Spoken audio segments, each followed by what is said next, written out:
తిరుపతిలోని ఎస్వి యూనివర్సిటీలో ర్యాగింగ్ కలకలం రేగింది. సైకాలజీ డిపార్ట్మెంట్లో జూనియర్స్ను సీనియర్ విద్యార్థులు ర్యాగింగ్ చేశారు. ర్యాగింగ్పై తాము ఫిర్యాదు చేసినా డిపార్ట్మెంట్ హెచ్ఓడి విశ్వనాథ్ రెడ్డి పట్టించుకోలేదని వారు వాపోయారు.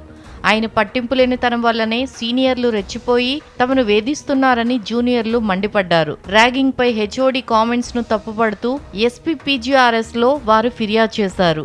దీంతో విశ్వనాథ్ రెడ్డిని సస్పెండ్ చేయడంతో పాటు చట్టపరమైన చర్యలు తీసుకోవాలని విద్యార్థి సంఘాలు డిమాండ్ చేస్తున్నాయి.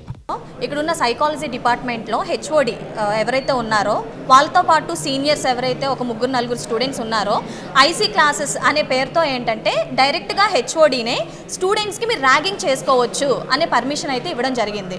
సో గత 2 రోజులుగా స్టూడెంట్స్ ఎవరైతే ఉన్నారో వాళ్ళందరూ కూడా లైక్ ఇద్దరు పైన కూడా లైక్ ఒక ర్యాగింగ్ అనే పేరుతో తీవ్రంగా వాళ్ళు బాధపడడం జరిగింది. సో దానికి సంబంధించి స్టూడెంట్స్ ఏంటంటే మా స్పందనలో ఒక రిపోర్ట్ అంటే కంప్లైంట్ పెట్టడం జరిగింది. కంప్లైంట్ ఇచ్చిన తర్వాత ఎస్పీకి కూడా తెలియజేయడం జరిగింది. ఇక్కడ ఉన్న విద్యార్థి సంఘాలన్నీ కూడా ఎవరైతే అంత ధైర్యం ఉంటే ఒక స్టూడెంట్ మీద ర్యాగింగ్ చెయ్యాలి అనే పర్మిషన్ ఎవరు ఇవ్వగలుగుతారు?